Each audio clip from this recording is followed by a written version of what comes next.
我哋可以正式開。Members, we have formed a quorum and it's a appointed hour. Let's get started. Please invite the officials to join us first.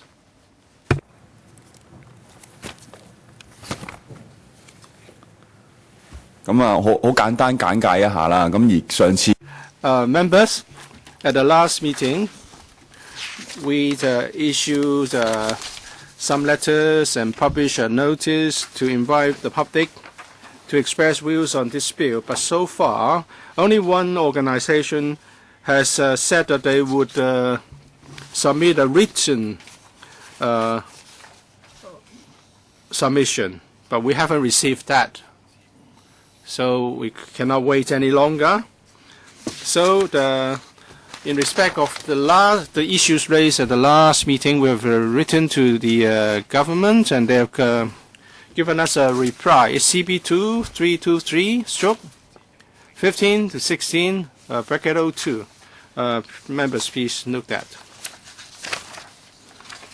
好啦，就住上次嗰啲回覆咧，我希望副秘書長咧能夠亦都為我哋各位 Deputy Secretary, please walk us through the replies in response to the questions raised last time, and also other relevant matters. I'll highlight important points. First question, some members asked last time that the FVHD was the first forerunner in the implementation of relaxation measures, and therefore under the bill we are going to relax the definition of kinship, and you members were interested to know if there's any way we can compare the measure adopted by FVHD and that in the bill. We are going to use legal language in the bill, and we have to adopt a strict approach. FVHD is adopting a different approach because the decision is taken by their director. They have published their administrative guidelines, which can be found on their website, and they use common, ordinary, day-to-day language used by laymen. And we have tried to make a comparison in a form of table between kinship adopted by FVHD and relative in the bill. And you can see the two rows with the takes. You can see that the bill's coverage is very wide, and apparently the definition is wider than that of FVHD. But I have to admit, I have to say that the administrative guidelines has a proviso. If the subsequent decease was in close relationship with the first decease, the department will consider the application as well on a case-by-case basis. So it doesn't mean that where you find no tick in the column for FVHD, the FVHD would not allow it. But in terms of the relevant terms, there are more in the bill, but the FVHD enjoys a great degree of flexibility. But since we are introducing a bill, we want to be more specific. Or unless members would like us to put in words such as or other persons, which can be determined on an individual basis. I would say that for both FVHDs and the bill's coverage, they are wide. On traffic impact assessment, and if people are encouraged to deposit more sets of ashes, or to allow more people to use the same burial place, would that be additional flow of people during festivals and resulting in a traffic impact. But here we are talking about just some additional sets of ashes instead of building a new facility with a lot of niches. If there's a new development project of niches, the impact is on the whole larger. But if we just allow the people to accommodate more sets of ashes, then the impact is less severe. This additional capacity will not generate a lot of traffic.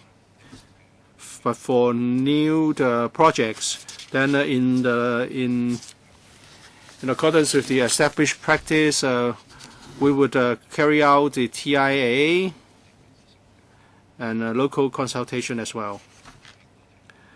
Turning to cost now,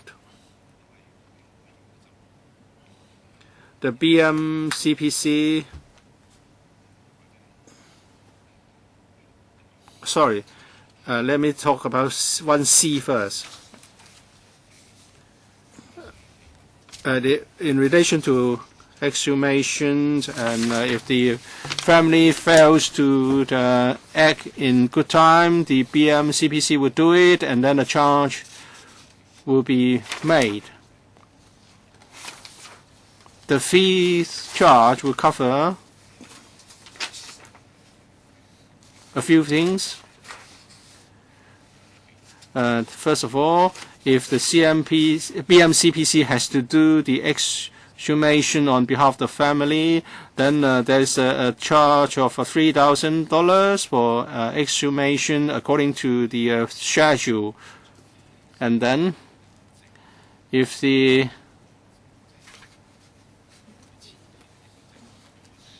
exhumed remains has to be stored or to be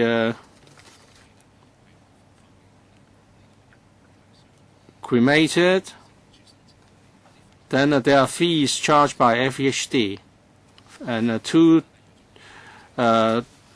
permits will be required. And if BMCPC has done this on behalf of the family, and the fees are paid by BMCPC on behalf of the family, then when the time the family comes forward to claim the ashes or exhumed remains, the fees will be charged, and it's on a one-off basis. Currently, it's set at $120 and $90 respectively. And currently, there's a administrative fee of $200 to accommodate additional sets of ashes in BMCPC columbarium, because the BMCPC has to monitor the process. For example, BMCPC has to make sure that the first disease is still there in the niche, and then the additional sets belong to the relatives as defined, and their staff will have to incur certain administrative expenses, so $200 are payable.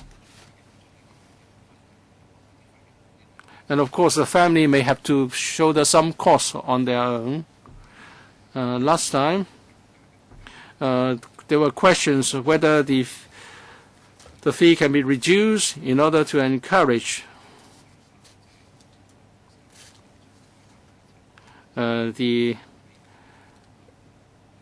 optimum use of niches by accommodating additional sets. We have the view that it's not rather unlikely that the $200 of charge would deter people from depositing additional sets of ashes, because if you have to identify another niche for the same purpose, there are also fees payable. For a family, the niche is it costs the family $20,000. So we don't think $200 would deter people from availing themselves to this new measure.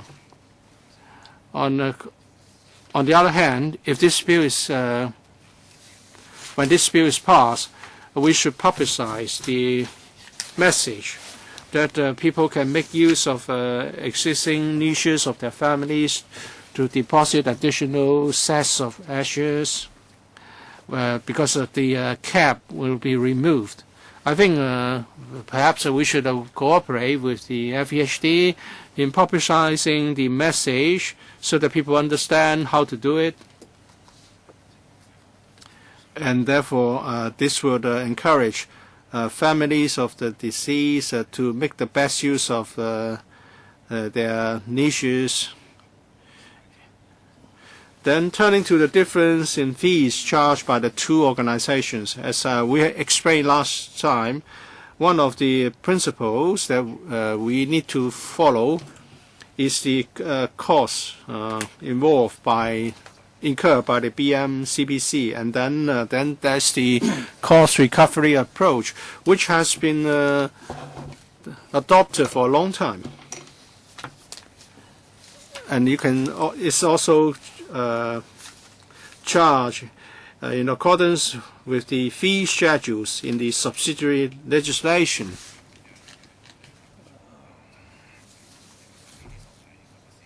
And of course, the fees should be reviewed regularly to reflect the costs incurred in the process and the work carried out by the staff.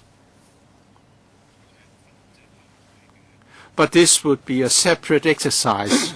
It's not covered in the current exercise. In the bill, we do not propose any amendment to the fee schedules. But if we have to review the fees, we'll have to look at current day cost levels. And then of course, we will see if there's any chance to streamline the process and therefore reduce the fees. But if we are to conduct a comprehensive fee review, we will have regard to the current day cost level, and fee reduction will be unlikely. Last time, many members, questioned the one aspect of the drafting. Members felt that the expression was not very clear. Last time, we already explained our rationale. That is, the present draft.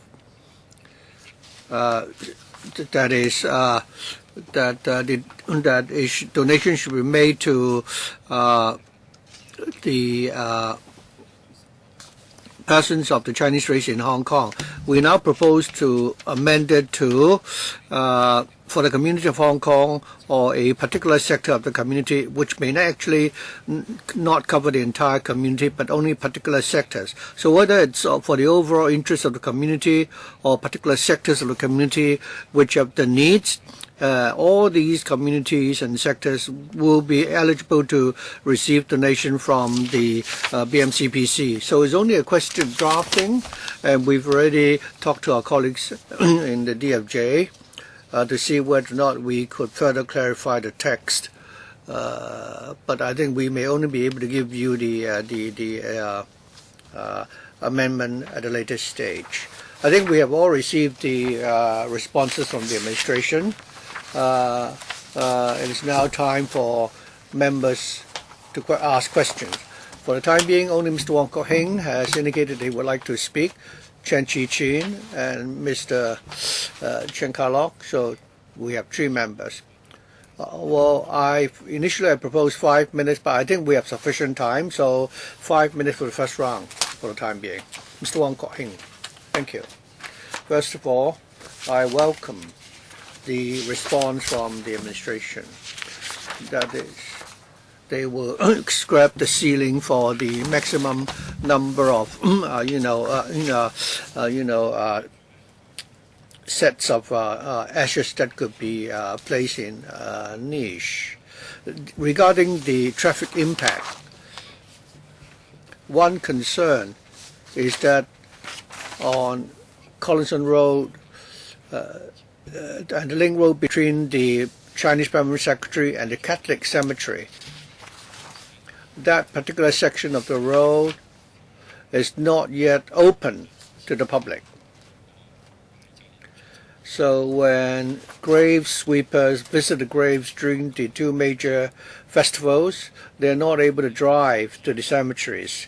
I understand that the Chinese Permanent Secretary or the BMCBC is working hard to resolve the problem, and the only obstacle comes from the Catholic Cemetery.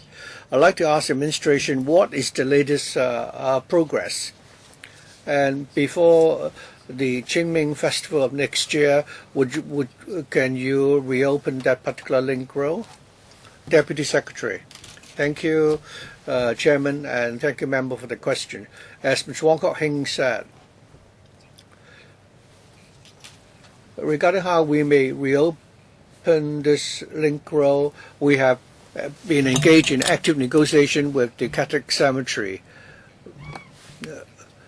I think the condition of that road is such that it is in lack of repair, and the Catholic Cemetery is concerned that given the poor state of the road service, they're worried that there might be, unfortunate incidents which may happen, and therefore both sides have agreed that we should start to repair the road service, and works are progressing smoothly. After the repair has been completed, the question is whether or not the road can be reopened to the public. I think both sides have now narrowed the difference on this principle, but there are specific traffic issues yet to be ironed out. And these issues involve that particular link road and some other traffic arrangements in the area.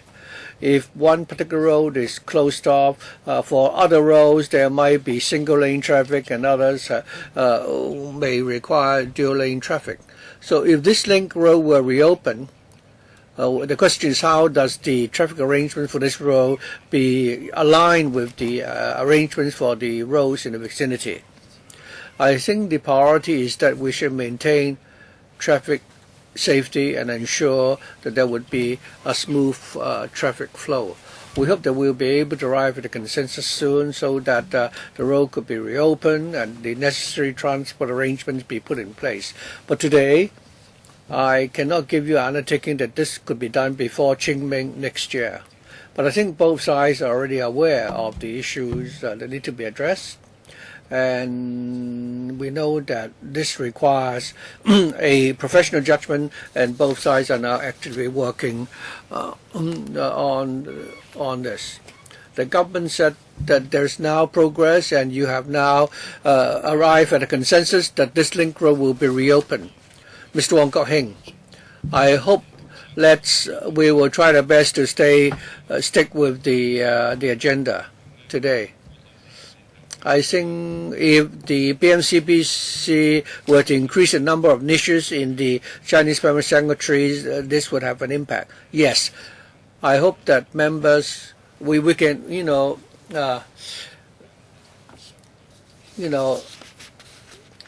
optimal use of our time. But since we have,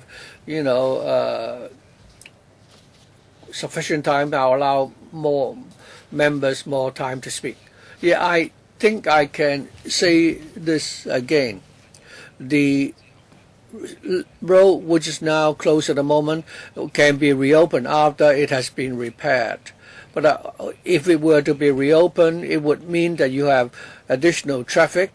The road below the link road are now single lane. If we were to reopen this link road, what will the traffic arrangement be going forward? And during Qingming and Chungyong festivals, when more vehicles come to the area, do we need to change the traffic arrangements? I think that we need to talk to the police. So far, we are not able to, finalize the arrangements yet. we heard just now that the amendment to the ordinance may result in more niches being, built there. The question is, how do you assess the traffic impact arising from that? I think we've already dealt with that before. We believe that the additional traffic brought along by the increasing number of niches would not be significant.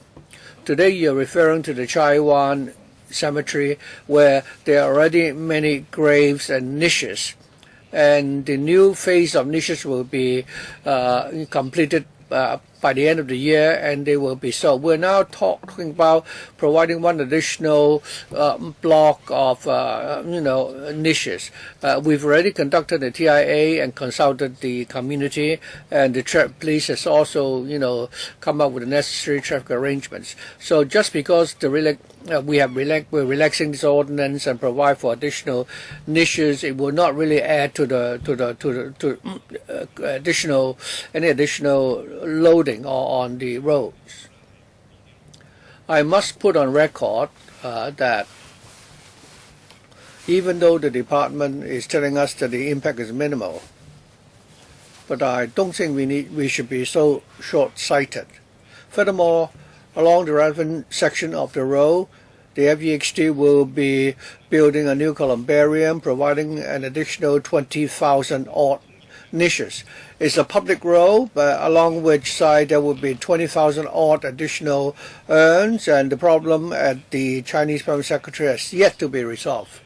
I have brought this up because 4 years ago, that section of the road had all along been open to the public, and during the two major Qingming and Chongyang festivals, taxis and other vehicles can actually,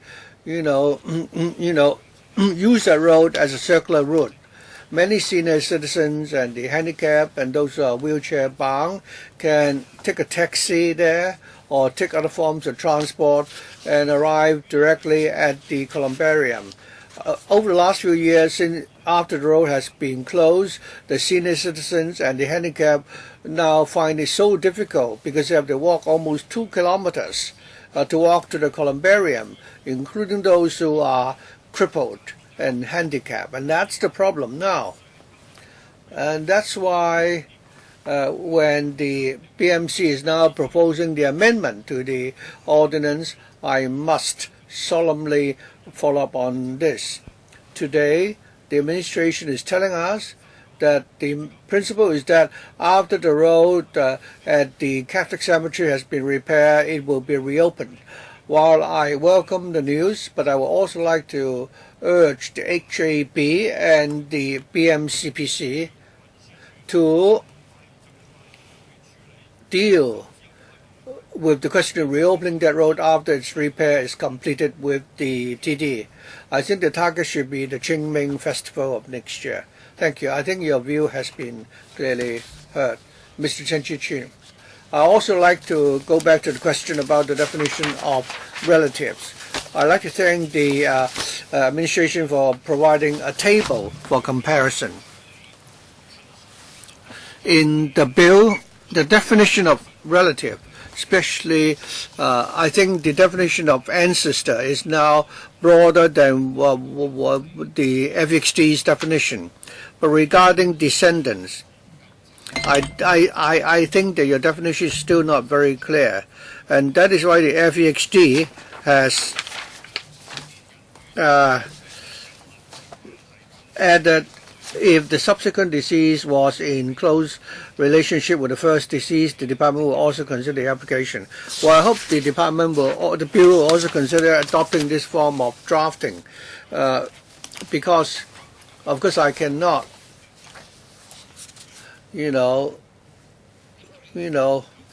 fight with the BMCPC. I say that your definition of kinship or descendant is not clear enough. Earlier we had a discussion regarding the definition of children, stepchildren, illegitimate child, and so on. So I like the Bureau to explain what is meant by half-blood children.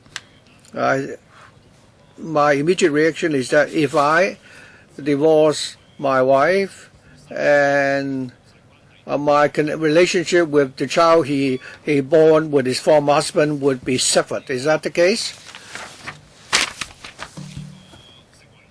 If you adopt the approach of the FEXG, then I will not need to have such a detailed discussion with you. And it's in the bill itself, in clause section 11.4, eligibility bracket 4, they use the same method. As to whether or not a certain disease fit the criteria would be determined by the board. So the questions which are raised just now, I think, will be left to the board to determine. So regarding kinship, could the Bureau adopt the same approach as the FEXG? And what is the position of the BMCPC? Mr. Law. I think the big principle is the same.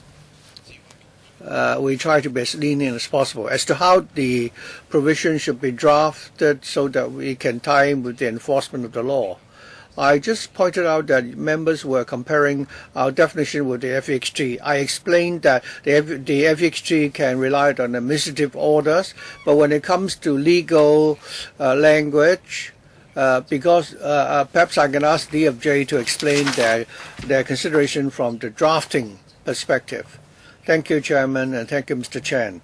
Regarding eligibility, I think the drafting uses the existing ordinance as the blueprint. If you look at eligibility, that is rule number 4 of the Chinese Permanent Secretary, is that the board's decision on whether or not the deceased person met the description is final. So we are talking about who is the first deceased, who is the eligible deceased. Kinship or relative belongs to another area. First we determine who is the eligible first deceased, and then we would then determine who are the relatives of this first deceased. Mr. Chen referred to half-blood relatives and whether or not we should provide for a clearer definition in the bill. The Bureau already told members that they have an open mind and are prepared to further clarify that. You would prefer that the drafting be made clearer. I understand that 11.4 is about eligibility of the first deceased. I think the eligibility of the first deceased means that his or her children, even though they are not Chinese, they could be Africans or Indian, they will still be eligible. And regarding the definition of children, you gave us a table which contained a very detailed definition according to the law. For example, spouse, adopted children, half-blood children, you would still rely on your own administrative decision. So I don't think I can, argue with you over this one any further. So you want to make it very detailed. Therefore, I have to look into the details.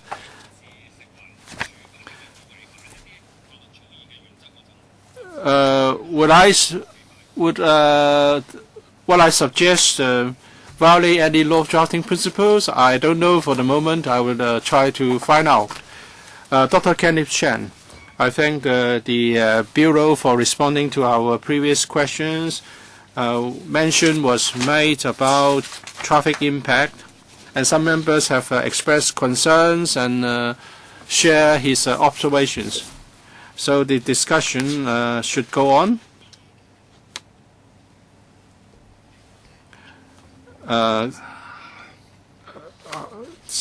BMCPC and the Catholic Church and the other NGOs should continue to discuss the traffic-related issues.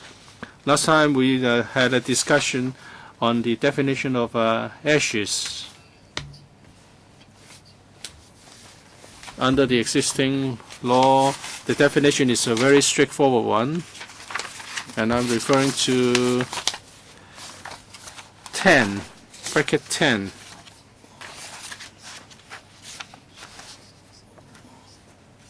In the previous paper, CB 2110, 1516, bracket 01,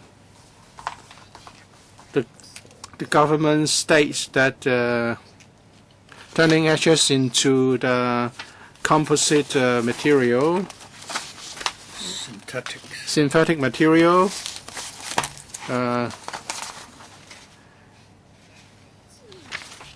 is not prohibited, and the BMCPC would not ban such a synthetic material from their niches. There's another bill on private columbarium. We understand that in the business impact assessment, this line of business of turning ashes into synthetic material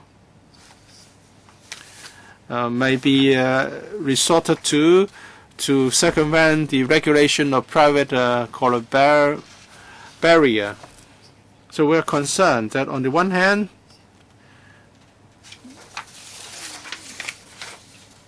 in the bill on private columbarium, we are trying to introduce some regulation on the synthetic materials, but at the same time, we see the government adopts a very open mind in this CPC amendment bill. It has a very open mind. It's not going to prevent the adoption of such a technique, and CPC will not be, BMCPC will not be trying to stop it. So the message to the public will be rather confusing. I don't know whether this matter should warrant the further studies. Secondly, I would like to ask BMCPC to explore possible services that you can render and accommodate such synthetic materials made from ashes. I think there's a conceptual issue that we need to tackle first. The private columbarium bill has a definition of ashes, human ashes. It's about the scope of regulation, so they have to define human ashes. If the ashes has been transformed into synthetic materials such as gems, then they would not like to regulate because that would be too wide.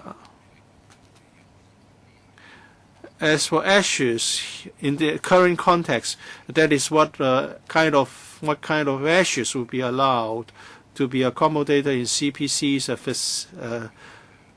facilities. We don't need to exclude certain things. Basically, we're talking about the accommodation of ashes. And although we don't encourage the transformation of ashes into other synthetic materials, but you know that there are sacrificial, burial objects that would also be accommodated. We don't encourage that, but that's not a ban. That's not excluded either.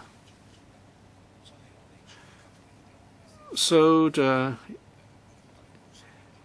in this exercise, there's no need to exclude anything when it comes to what ashes mean. So you may think that in different ordinances, different pieces of legislation, there are different approaches, but that's okay. And I would refer to the BMCPC as regards whether they would consider extending their scope of service to these materials. As the Bureau has said, we don't encourage this, but if they choose to accommodate such materials in our niches, we don't object. We won't object. We'll look at the relationship with the disease, of the first disease. And if they choose to do this, we'll allow it. Chairman, let's see how long your follow-up is going to take. But there are only 3 members, 4 including you. I believe we have the time today to handle this question. This has been bothering me. This has been bothering me because at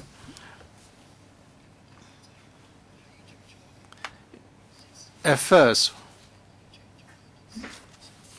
we were concerned about private facilities, and the FHB is going to introduce amendments on the definition of ashes because you want to tackle the circumvention of regulation.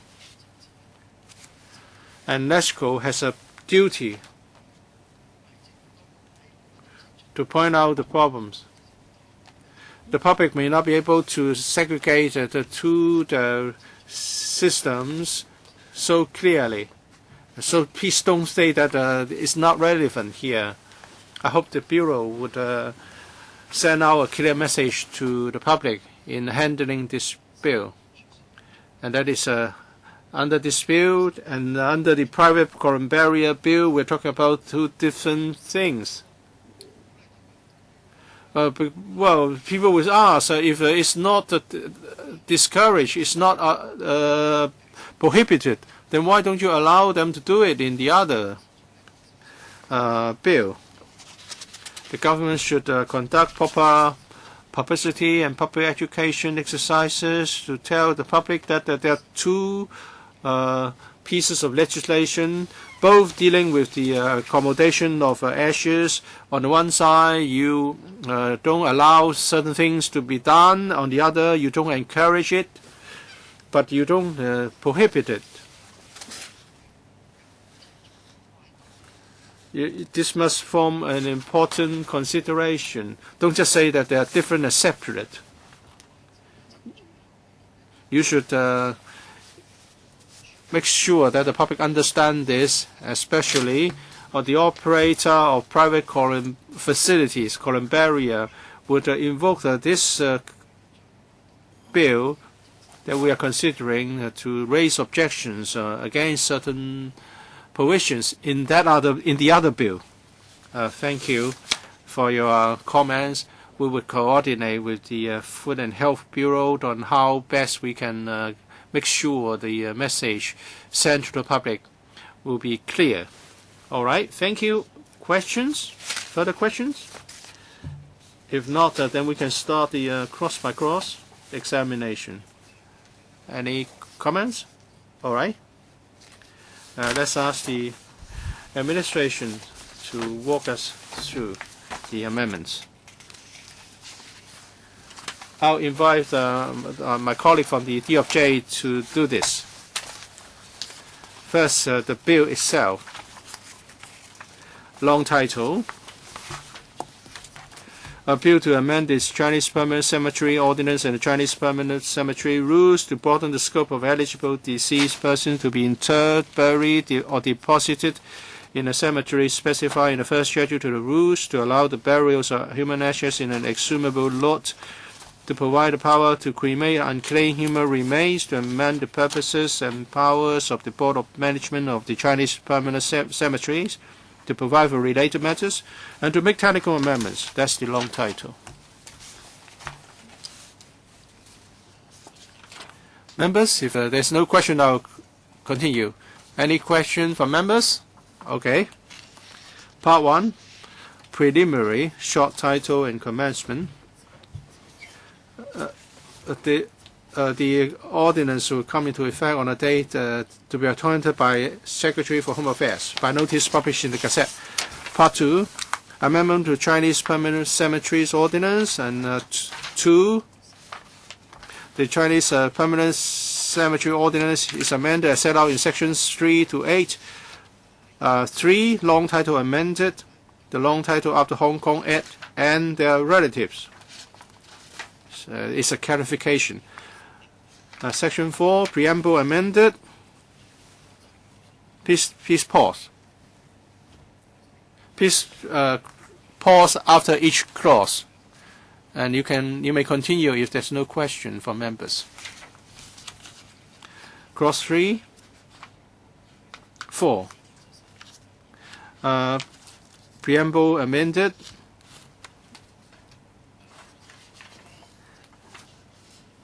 First, changing the punctuation. And under 4 bracket 2, after heading, after paragraph F, add G and then H to update the background to the ordinance. Questions?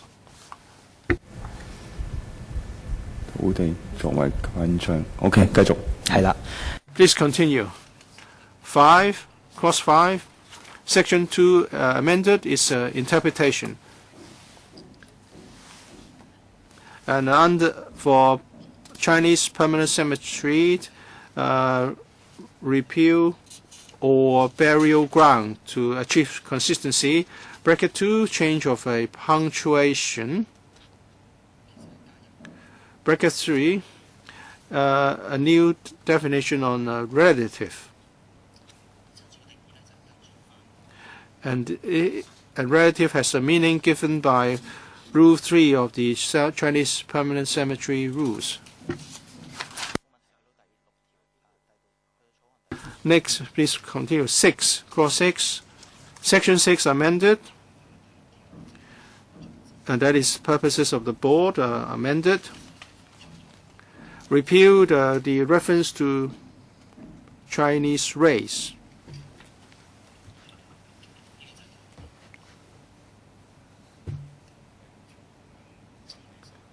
Section 6 is clause 6 amends section 6, right? Not section 7. Are we on 7? I'm on section 6. We do it cross by cross. Clause 6. Purposes of the board. The purposes of the board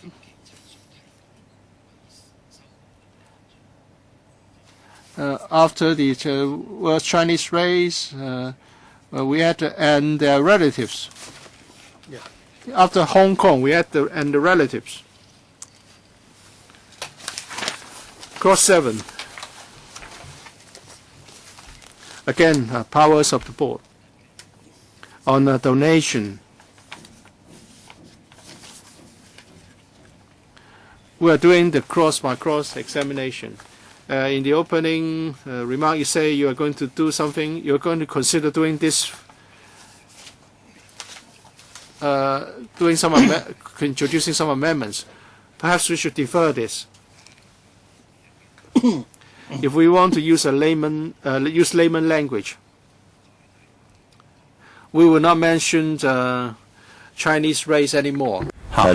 And then we will see whether members would like to move the CSA. Please, put the flag down here.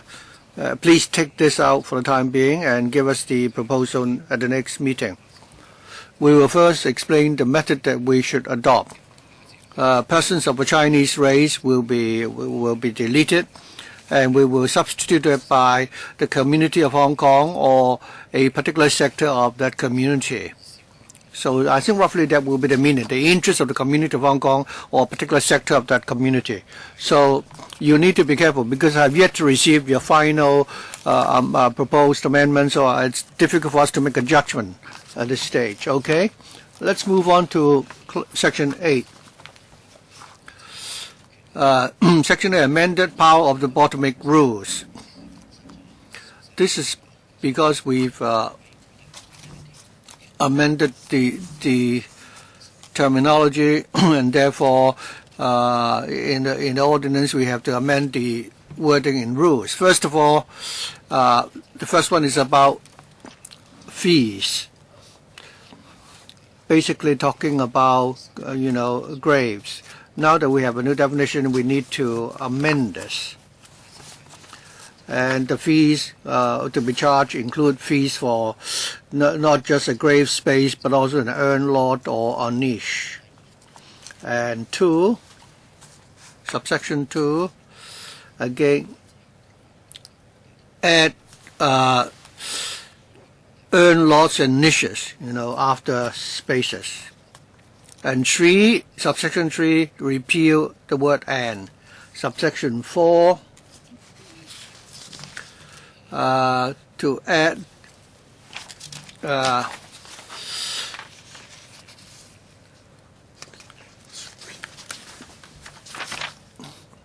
cremation of human remains. And 5, we have the new subsection F, provide for the disinterment and removal of human ashes.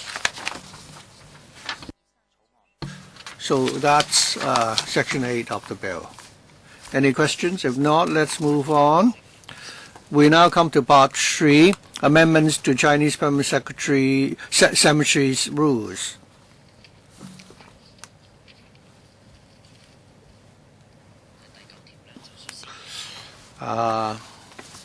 Section 9,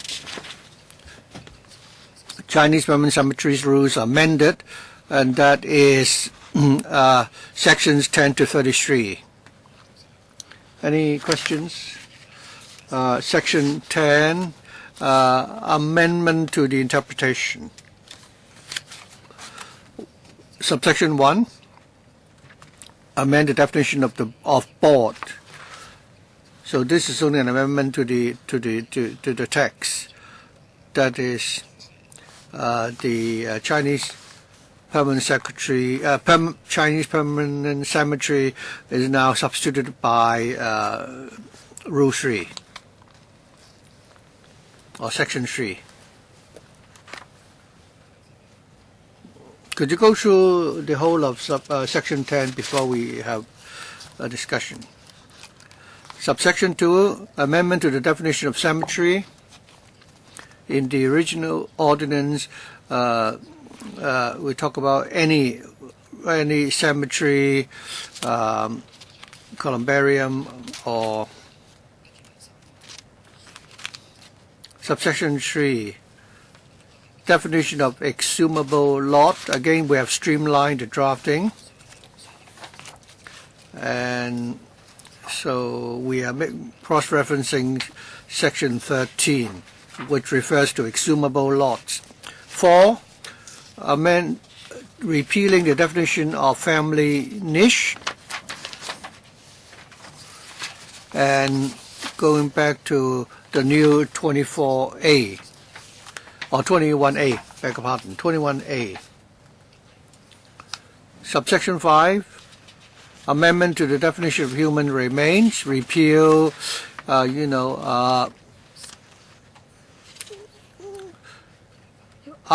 after cremation. So we have a new definition in place. Subsection 6, amendment to the definition of ordinary niche. We cross-reference this to the new 21A. Subsection 8, definition of permittee. We no longer use urn space. Subsection 8, definition to the amendment to the definition of relative. Chairman, regarding the definition of relative, we've heard at least one member pointing out or suggesting that we should give the BMCBC the power to make out the ultimate decision. That is, after covering all the definition, we will add a provision similar to that applicable to the FEHD. Well, I would need the chairman to give me a clear direction as to whether or not this is the view of the committee. I think we can adopt both approaches, but at least our initial inclination was that we want to spell out the several very clearly in the law and try to minimize any ambiguities. But if it is the view of this committee that you want to give greater discretion to the BMCBC, then we will go back and look into this further. Well, I believe that would be the consensus of the whole committee. But then only Mr. Chen Chi-Chin is present in this chamber. I think what we are faced with now is that you've not given a definition of half-blood children, and also traditional kinship relationship. For example, adopted child, adopted daughter. These are allowed under the Chinese tradition. But if we have any, there may be arguments whether or not they will also come under the definition of relative. So I think it's right that you should spell this out more clearly. For example, whether someone is an adopted son or half-blood brother of somebody else, how do you prove that? I think we need a law to actually deal with such disputes. If you give a lot of discretion to the BMCBC, how does it intend to do it? Will there be any possibility of abuse? So these are the questions. I think we need to clarify all these questions and to let the public know. Mr. Chen Chi-Chin, do you have anything further to comment?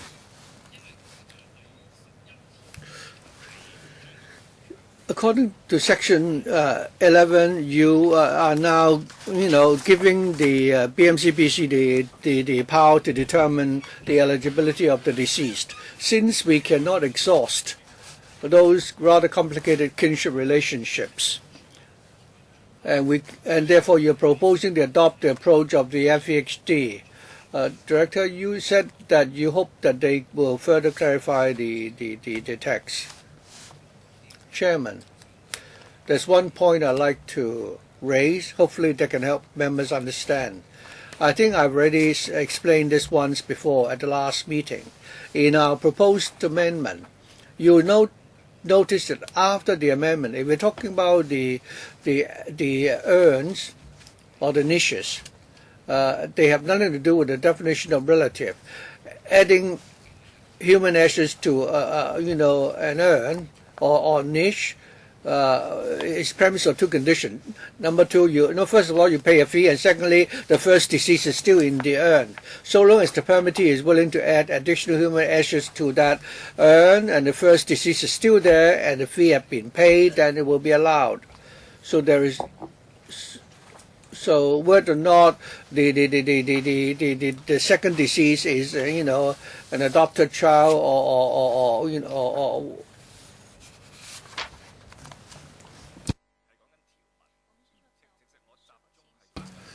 I'm talking about the question relating to descendants, because your definition is not clear enough. And compared with the approach adopted by the FHC, which is more flexible, you can certainly consult the view of one more member. So, Mr. Chen Chi-Chin, what sort of flexibility are you expecting? Well, similar to those that can be exercised by the FHD. If you adopt the approach of the FHD, would that be possible? So I already had discussed with the Bureau about this point, whether they are willing to move and amend or not. We'll see, but if they're not willing, then I'll move my own CSA.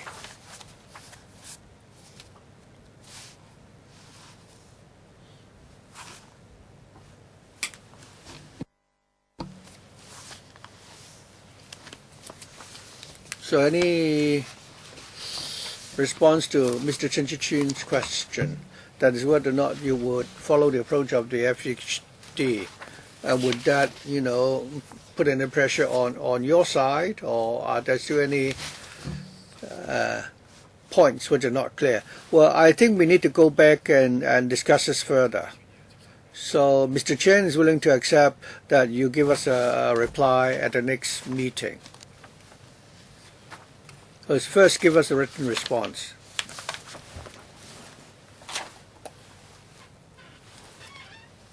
Legal advisor.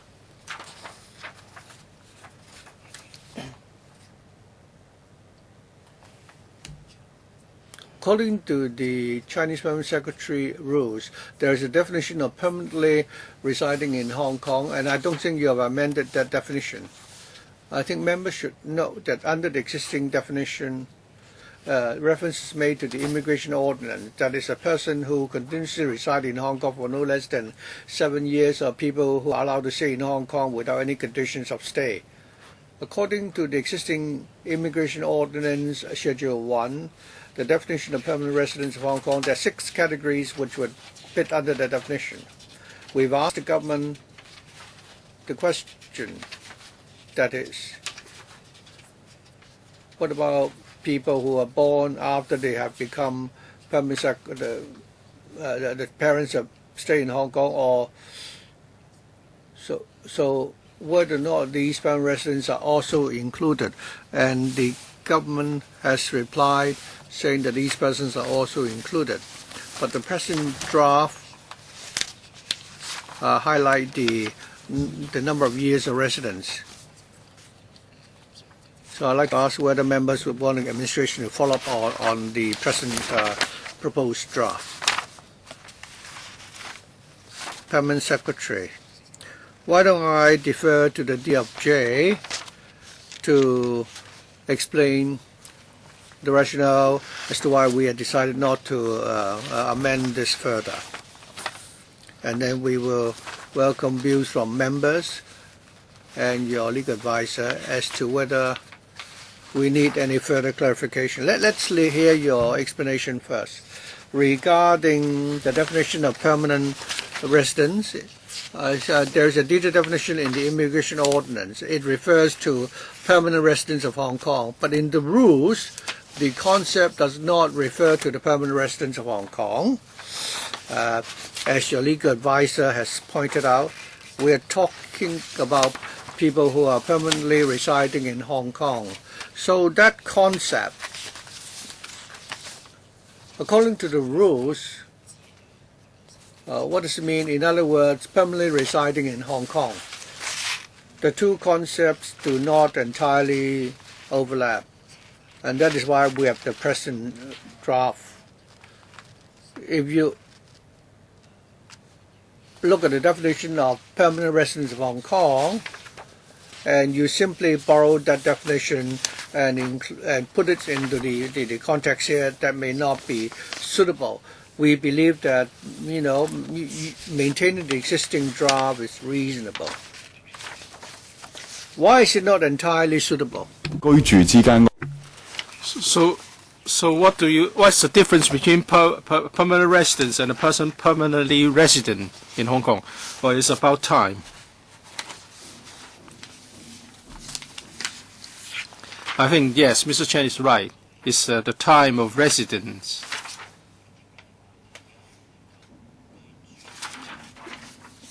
We are talking about a person of Chinese race permanently resident in Hong Kong. It's about 11(4), the first deceased. Correct. In Schedule 1, and the reference to the immigration ordinance, and after the setting up of the SA out, and a young child died at the age of 5. So it's not up to 7 years. So what would be the eligibility of this child, this deceased child?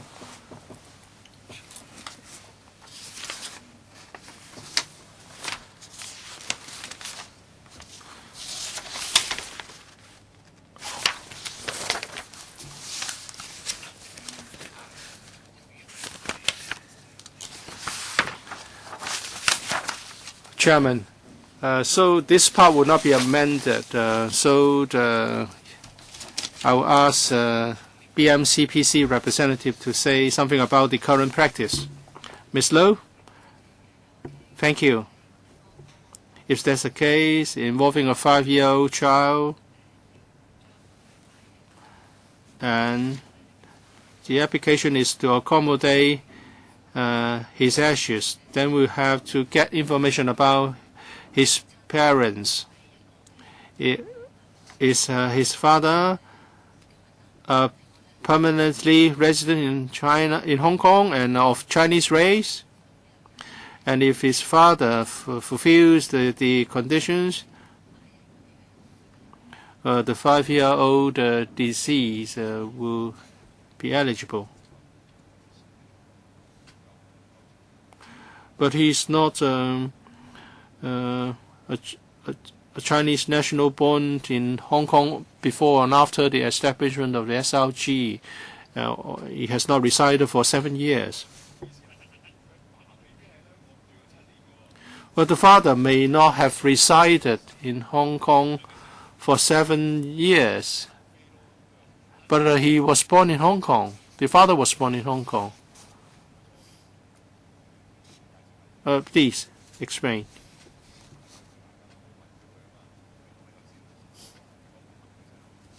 What if the father has not resided in Hong Kong for 7 years?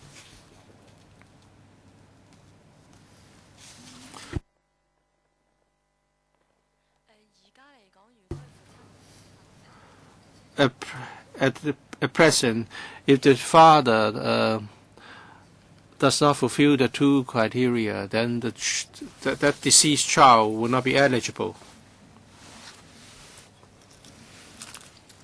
For those permanently resident in Hong Kong, apart from those who have resided for 7 years, would you also regard those who has the right to land without any unconditionally? Would they be also part of the group that are permanently resident in Hong Kong? It's not very clear. Sorry, can you please repeat your question? In my example, if it's a child, if both his parents are not Chinese, not Hong Kong residents, but the child was born in Hong Kong, according to he was born in Hong Kong after the establishment of SARG,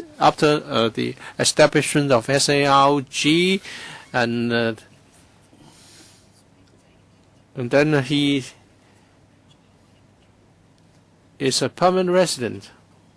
So for those who can enjoy the right to land and unconditional stay in Hong Kong, free of conditions of stay, would the child be eligible?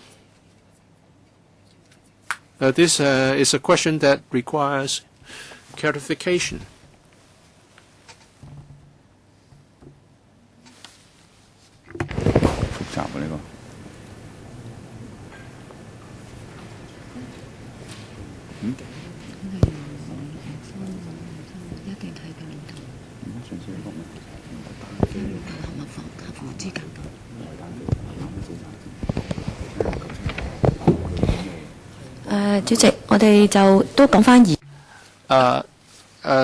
As it is, the current practice for the BMCPC is to look at the status of the child's father, whether the father is an eligible person. If so, the child is eligible. You mean the parents? Parents? Do you mean parents? According to the existing ordinance, it's about the status of the father. It's about the father at present. According to Schedule 1 of immigration, to the immigration ordinance, if a child was born outside Hong Kong and his father was his parents were born in Hong Kong or before and after the setting up of the SAR, and the child has resided in Hong Kong, or the person has resided in Hong Kong for 7 years or more, would they be eligible? Well, let me supplement. According to the representative of BMCPC, it's about Section 4, the eligibility provision. That person of Chinese race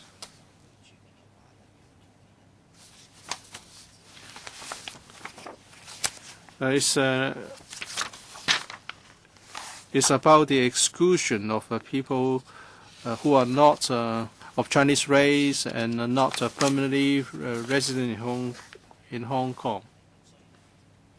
And the board's decision is final.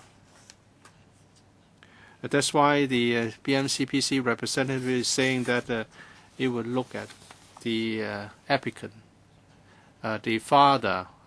The applicant is a living person, and we are going to amend Section 4, and the focus would look at whether the deceased is eligible.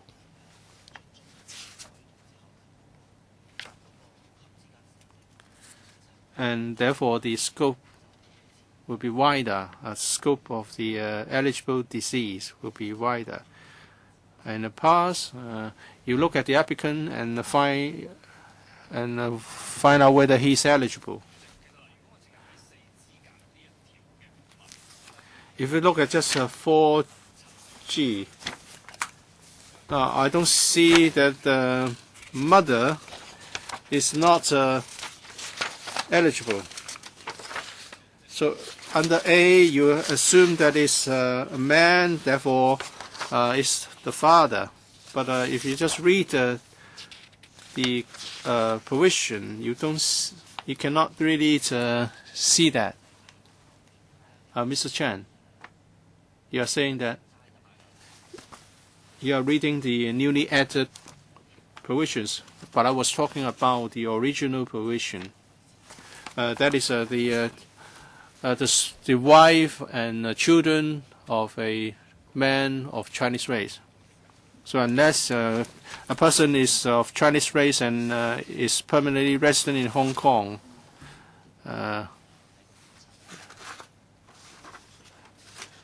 the person would not be eligible to apply. Blah blah blah.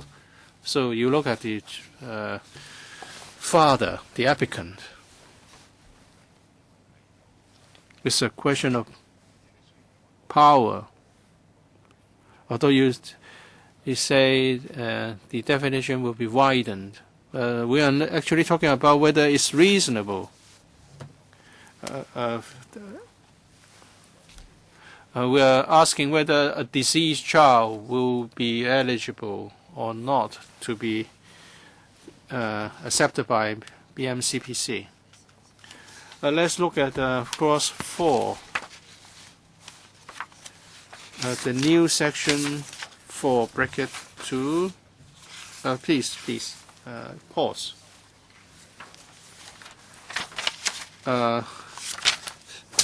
Section 11 to be amended.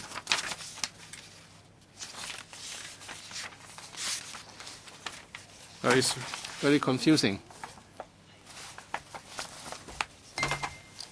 Under the new Section 4, eligibility, in the previously it refers to the applicant, and now that we talk about the eligible deceased, who can be and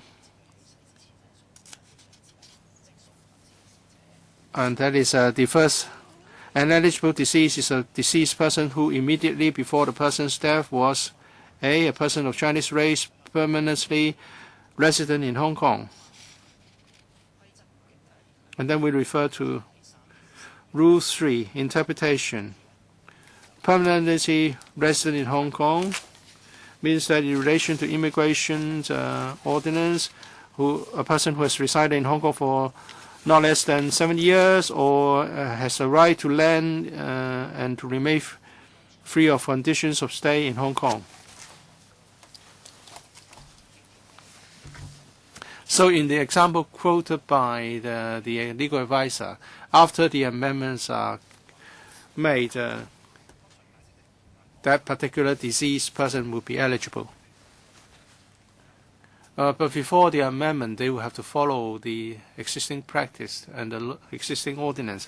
After the amendment, after amending the ordinance and the rules, the deceased persons in the legal advisor's example will be eligible. Okay? I think that clarifies the ambiguities to some extent. Well, my concern is under the immigration ordinance. Can we cover all those permanent residents? Because you refer to the period of residence, and there are other categories, and we need to seek clarifications. All right? No question. No more question. Next, Mr. Yip Kok Kim. Why don't we use the term permanent resident? Because there are permanent residents who are of other nationalities. So you talk about a person of Chinese race.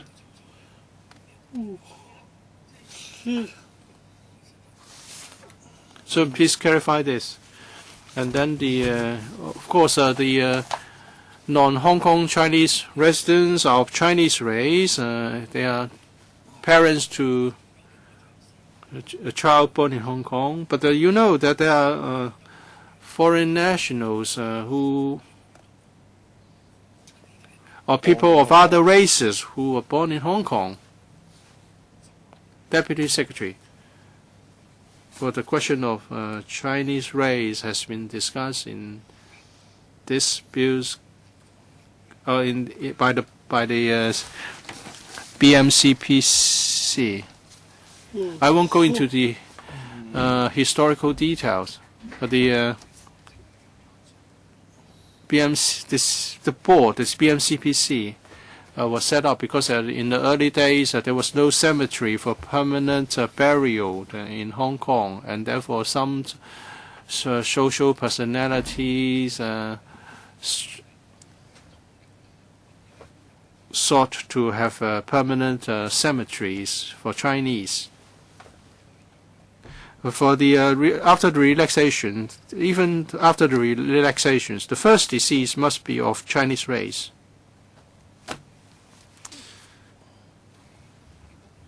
We are not going to introduce amendments to this. We are not saying that it's about excluding Hong Kong residents of other races, but it's because the original purpose of serving the Chinese race remains. And the BMCPC is not the first one, not the only one, doing this for residents of Chinese race.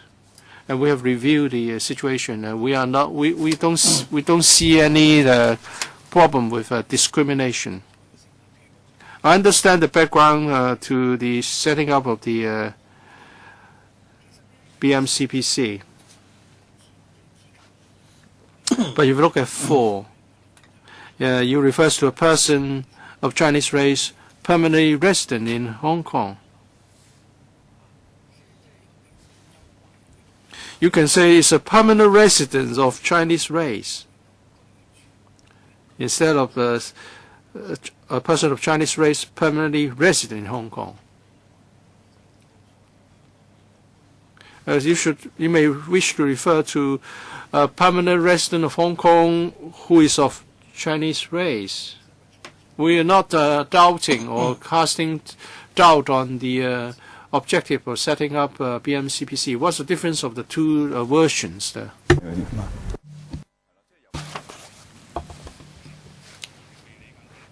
We still don't understand. I find it rather strange why you have not used permanent resident. Instead, you use the permanently resident in Hong Kong.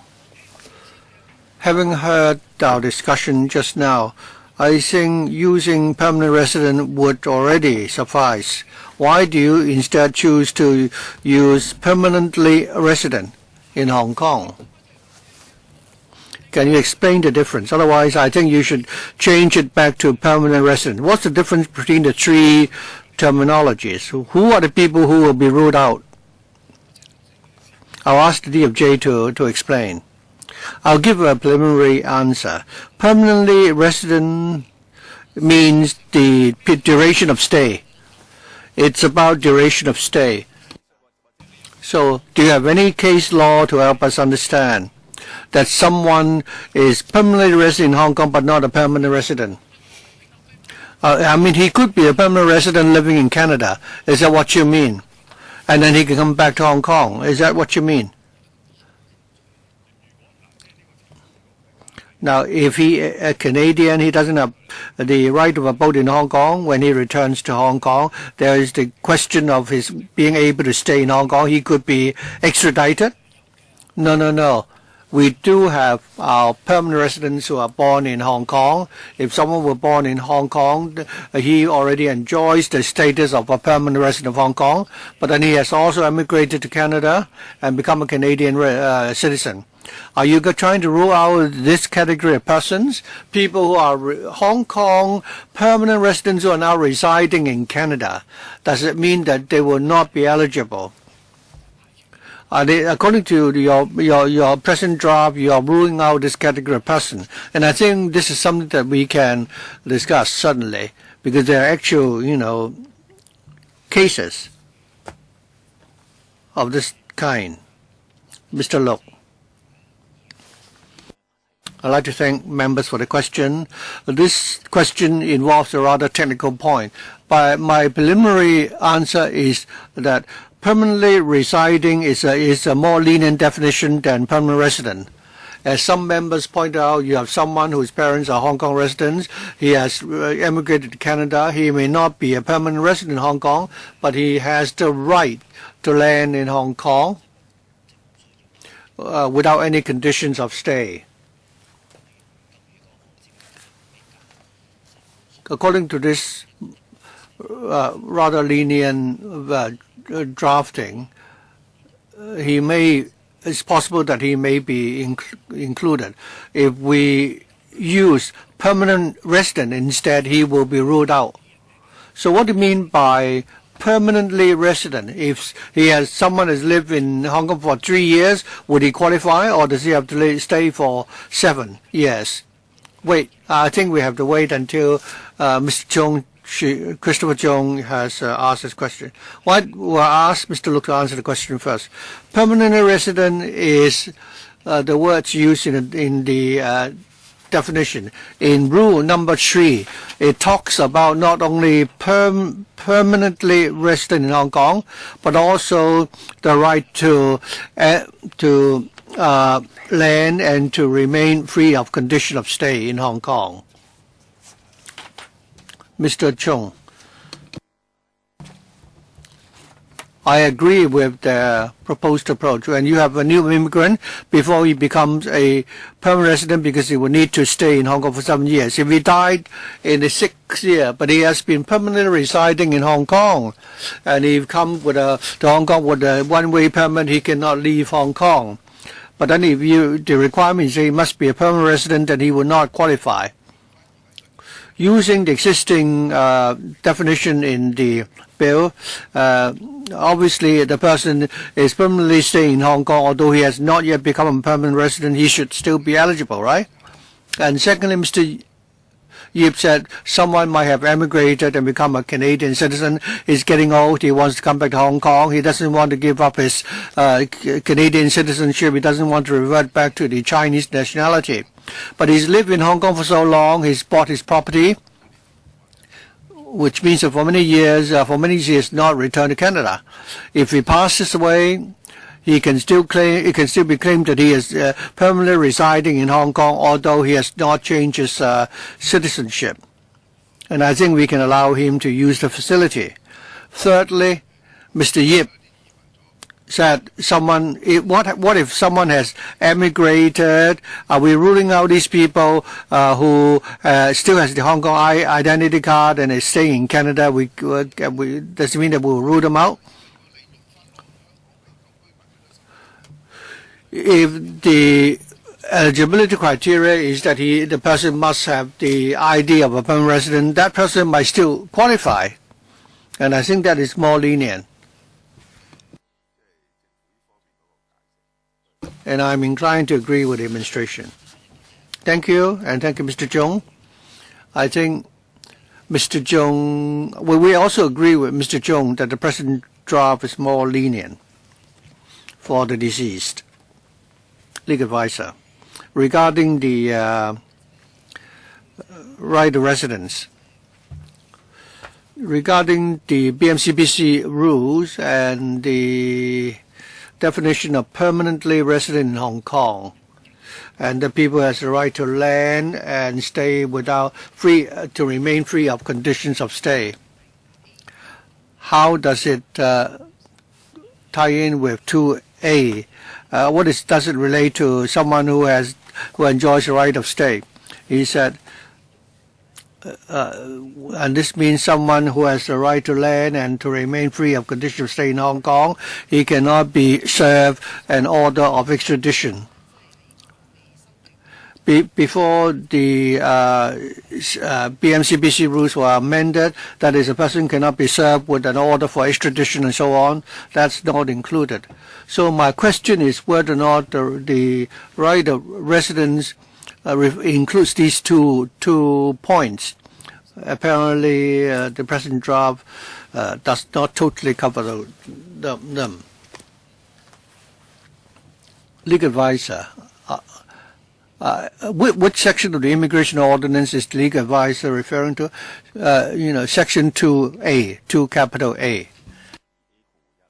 2A bracket 1. 2A bracket 1 of the immigration ordinance.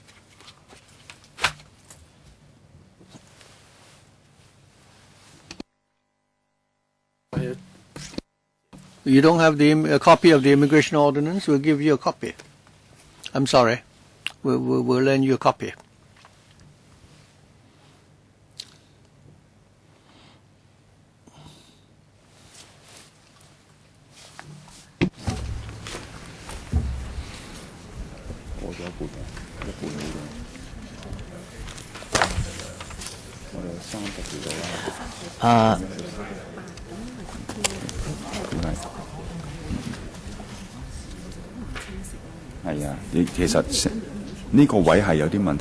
I think there's a problem here.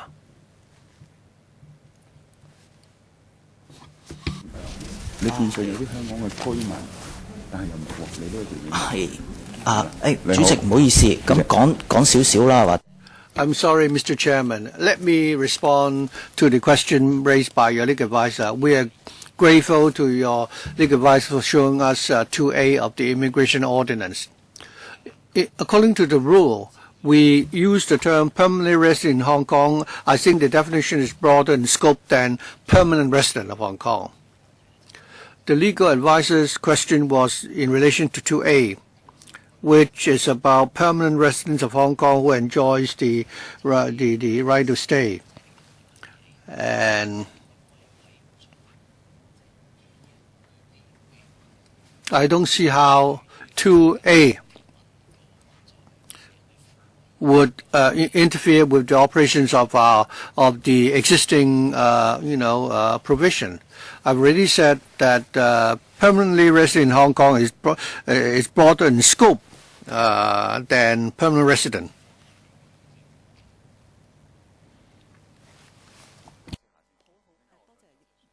Legal advisor. I also have another question regarding right of residence. Thank you. According to the immigration ordinance, there is an interpretation for right of abode, which includes a right to land, to remain free of conditions of stay, and we will not be served with an order for extradition and so on. According to the BMCBC rule, before you amend the definition of permanently resident in Hong Kong, you only refer to the right to land and remain free of condition of stay. So my question is that the right of abode, according to the immigration ordinance, how does it relate to permanently resident in Hong Kong? Because you've not referred to extradition order. If someone is served an extradition order, he no longer have the right to land. So how do you deal with such a scenario? Could the administration please clarify? Mr. Kok Heng. If the Immigration Department already has 4 requirements, then I think you should follow the new policy.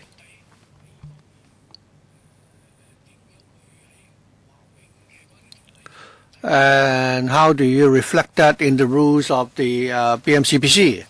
I think you will need to look at that, because the immigration ordinance already includes 2 criteria which you have not included. So I think you may need to consider adopting those as well, because the BMCPC rules were written a long time ago. I think the government may consider adding those 2 other requirements into the rules. I think Steve is correct. We've been arguing or debating about the relationship between permanent resident in Hong Kong and permanent resident of Hong Kong. We were told that permanent resident in Hong Kong is broader in scope than permanent resident. And if that's the case, do you have any examples of person who permanently reside in Hong Kong but is not a permanent resident?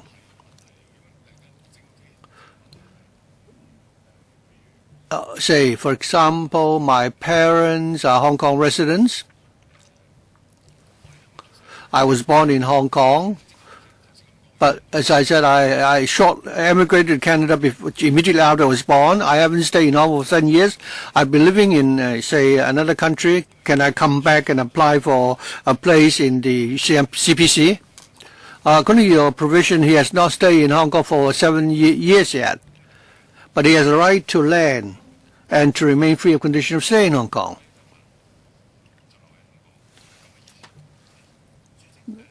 Is that what it means? Well, Chairman, our principle is that we would like to be lenient. The example that you've just cited will be included. And the present draft, I think we were trying to explain to members that on the one hand, we're talking about residents,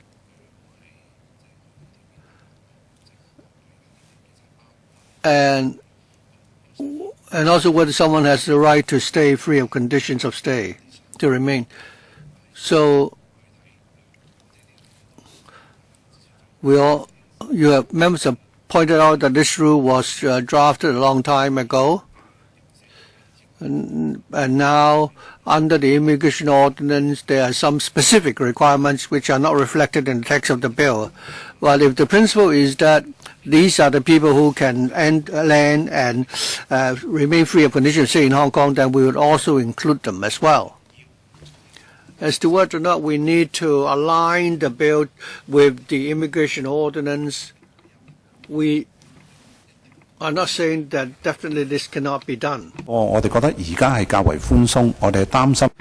we are not. We are saying that it's rather relaxed at the moment, and we are not talking about the right of a boat. We are not talking about persons residing in Hong Kong and who have the right to land in Hong Kong, and we want to relax the rules so that any relative to this person can be accommodated in the same lot. If we follow the immigration ordinance, we'll be tightening up the criteria, and some people who would otherwise be eligible would become ineligible. You have heard, members. Please look at whether there are cases which would give rise to the inconsistencies or anomalies. Please think it through, and then come back next time to explain to us your decision. Ms. Sithold, regarding the term persons permanently resident in Hong Kong, means people who have the right to land and to remain in Hong Kong free of conditions of stay. I want to see if that the demand will increase, arising from the amendments.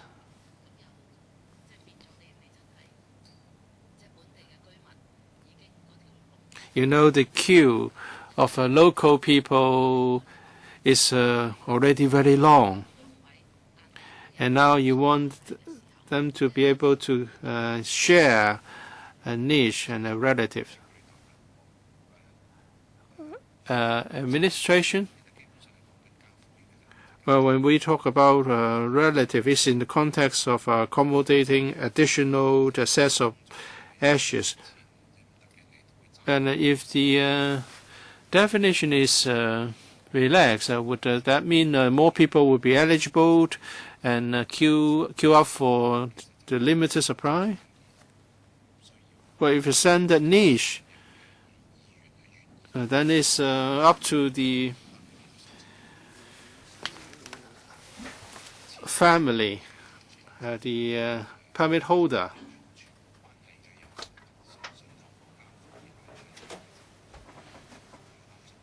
We're not concerned that there will be a lot of unrelated people sharing this same niche.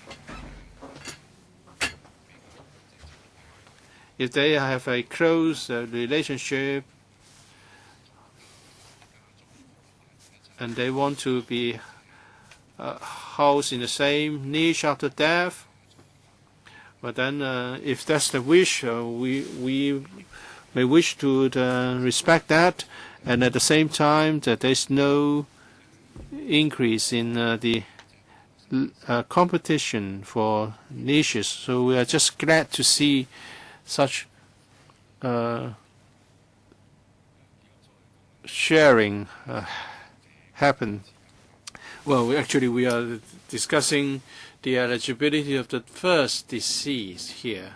All right, please consider that. They would also think again how to define relative, and maybe what wording would be suitable. We were at 9. Cross 10, 9. It's about amending Rule 3. It's just about punctuation. Bracket 10.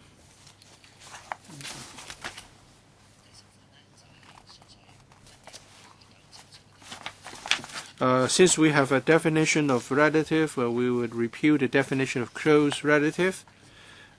If there's no question, I'll move on to bracket 11. There are some new definitions. Eligible deceased, expiry of the term, not first spouse, ashes, ossuary niche, grave space, and allocated place. They are defined here. Questions? No? No question. Next, cross 11. As you said, we are going to repeal Rule 4, and there will be a new Rule 4 on eligibility. Next. Shall we proceed to cross 12? We have a question about the definition of child. 2C is child, a child. Would you include illegitimate child, adopted, stepchild, so on and so forth?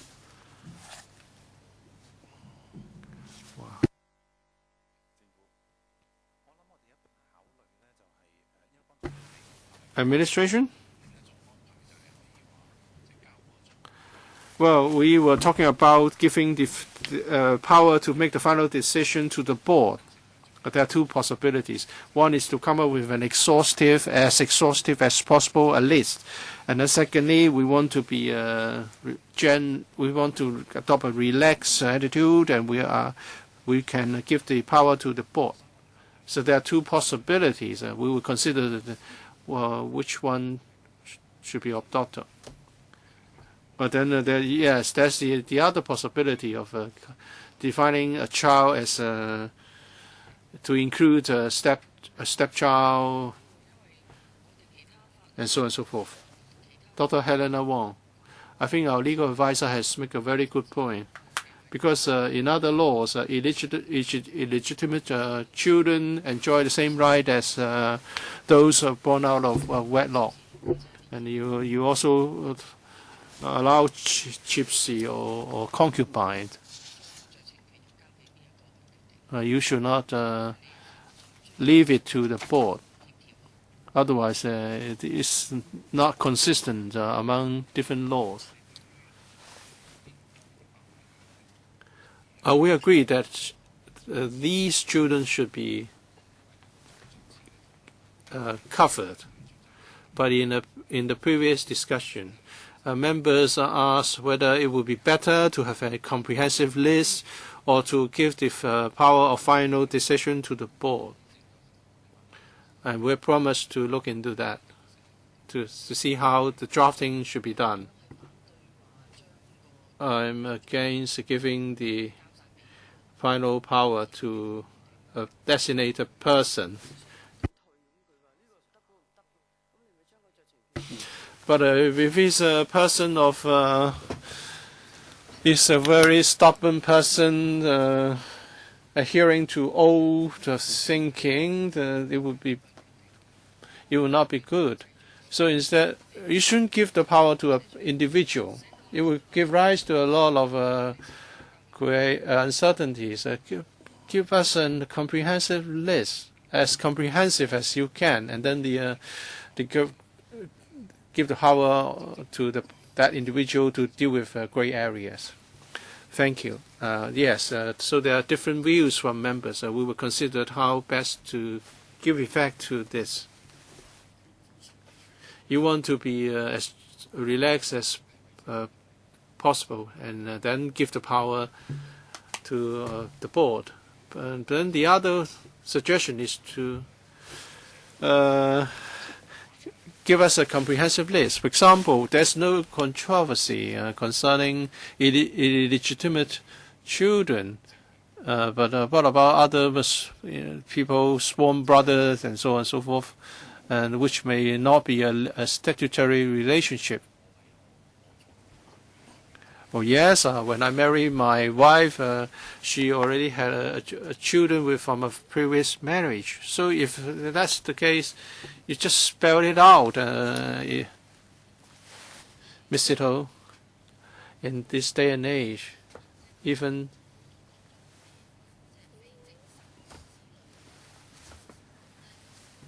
senior citizens openly admit that they were illegitimate children, and they weren't allowed to return to the family home when they were young.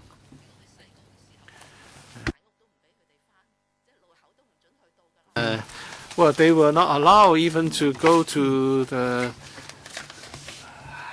father's house, and now you allow them to be to share the same niche. There may be arguments and disagreement among the family, and perhaps that's why you want to give the director of FEH to make the final decision. But now we all agree that illegitimate children should enjoy equal rights. So if you set out clearly in the bill, then the director will not have to deal with family issues. Well, there are also stepchildren, adopted children. Please also respond to these related issues. We're not trying to avoid problems or that spelling out all the eligible persons, eligibility will create problems. It's just a question of how best to express the legislative intent. There are two proposals from members. What we want to do is to be as relaxed as possible. We'll consider how to draft the provisions. So maybe at the end of the day, we'll just spell out whatever we can think of, and then there's a catch-all for other categories. There's another bill on Columbia. It's a new piece of legislation. We have had a very comprehensive discussion in the context of that other bill.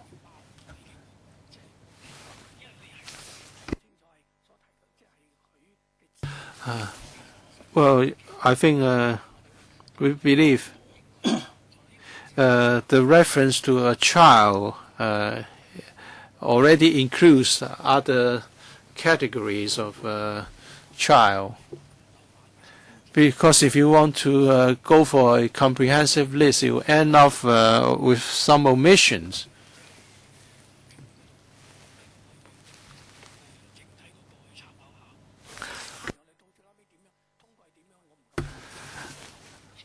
I don't know in what form this bill will be enacted ultimately, but if the government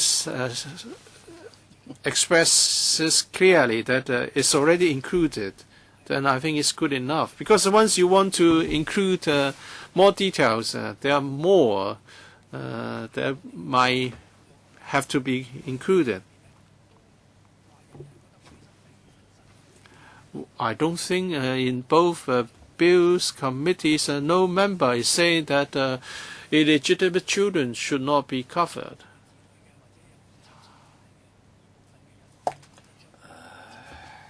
I think we should cover all the categories of relatives or children in the bill. Please continue. It's a clause 12 of the bill. Rule 5 amended.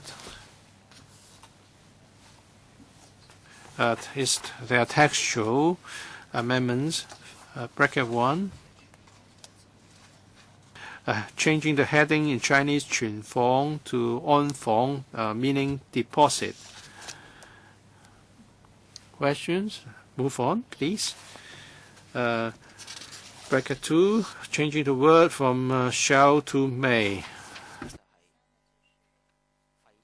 Bracket 3, repeal the word human. Since we have a definition of ashes, we don't need to have a term called human ashes. 4 is about changing the Chinese text from 存房 to 安房, meaning deposit. Clause 13, Rule 7 amended. Rule 7 is about allocation, use, and dimension of gray spaces. Bracket 1. The word use in the heading is repealed because the amended ordinance do not have anything about use. And Rule 7.1 is to be repealed, substituted by only one gray space may be allocated by the board.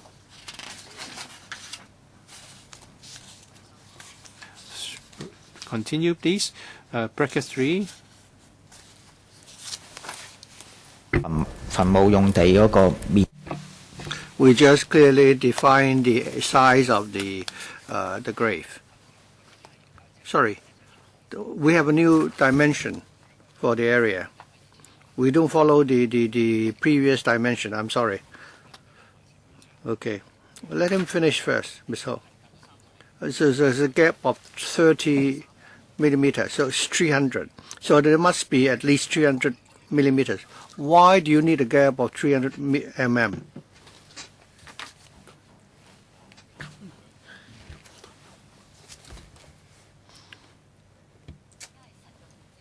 We're talking about, net area. Mr. Ho, I think it's better that you explain this. Mr. Ho, what does the 300 mm mean? Does it refer to a wall? 30 mm, 300 mm. It's about the length of a ruler.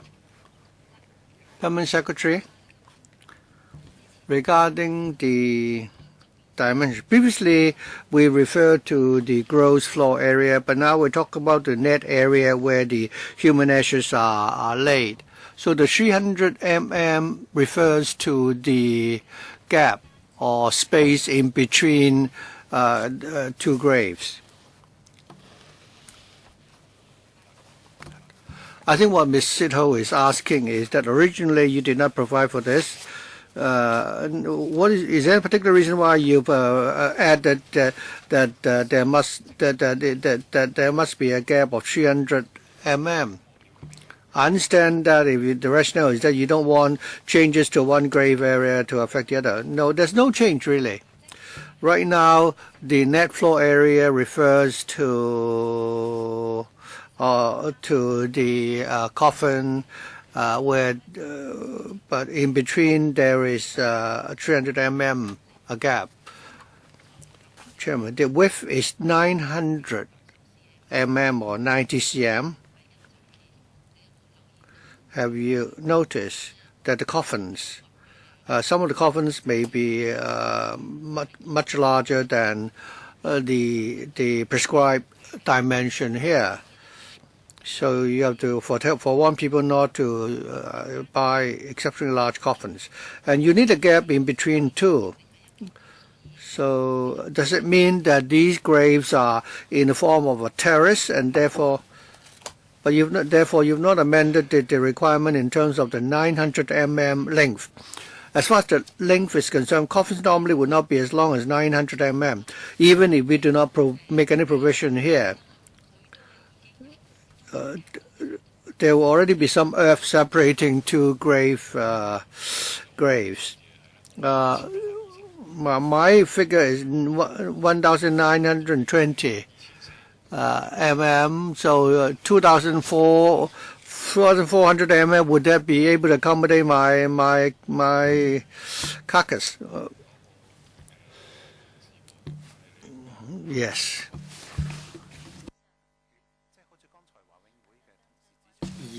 I think our colleagues from the BMCBC already pointed out that this is the current arrangement. The 2,400 mm can be provided for, except that we would expect people to leave some gap. But I think spelling this out more clearly would prevent any disputes for new burials. So we are just specifically spelling out the present arrangement requirements. We've not amended their dimensions. For a long period of time, people have been following these amendments, these dimensions. Chairman, I understand that so long as you're not very rigid in enforcement and I think 2,400 mm should be fine. Because many of the graves are in the form of a terrace, and there's no possibility of one grave, getting into the way of another. At different levels, they may overlap. But what about graves on level ground? I think you may need to be more careful when you need to be more careful in terms of enforcement. Well, actually, if the a grave in front and another grave behind, there would still need to be a gap in between two. Earlier, you said no space should be allowed in between, adjacent graves. So you're proposing some adjustments here. Now you're proposing 900 times 2,400 mm with at least 300 mm. So does it mean vertically or horizontally? We say that the internally is 900 mm, 150 on each side, left and right. So you have a gap of 300 mm in between two graves. So it's either vertically or horizontally. Chairman, I think there is some confusion here. I think the way you drafted here will give people the impression that the dimension has now been reduced. Why do you have 900 times 1,200 mm? Why do you have this problem even for graves? Amending it to a 900. How do you count the gross floor area and the net floor area for graves? We want to spell out clearly that the present draft refers to the grave above.